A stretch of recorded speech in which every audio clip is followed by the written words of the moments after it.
Richard Haass is president of the Council on Foreign Relations. Richard, a member of parliament went on Al Jazeera today and admitted business associates close to the regime did in fact pay some of these pro-Mubarak protesters to hit the streets. Does that surprise you? No. The purpose of this may have been to intimidate the people in the streets, may have been to create a real sense of crisis, to force the army's hand. Throughout much of Mr. Mubarak's 30 years of rule, he tried to portray himself as the person who stood between Egypt and chaos, or between Egypt and an Islamic alternative. So the sort of violence we've seen today, while some of it may have been spontaneous, the idea that some of it may have been orchestrated by the president and his supporters should not come as any surprise. Can Hosni Mubarak survive until the September elections, or will something have to give, given this violence today?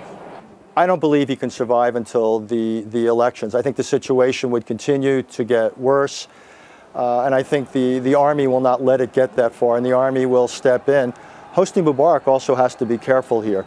The potential for mob rule, the potential for things to deteriorate so the crowds turn on him personally is considerable. I actually feel that people are playing with fire.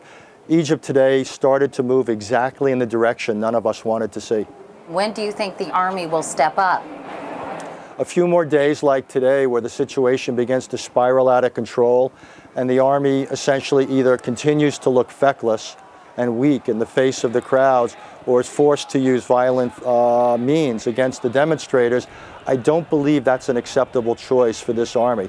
So I think sooner rather than later, this phase of things needs to come to an end. And I truly hope that the U.S. government is privately communicating this message to the leadership of the army and to the vice president. Richard Haass. Richard, thank you so much.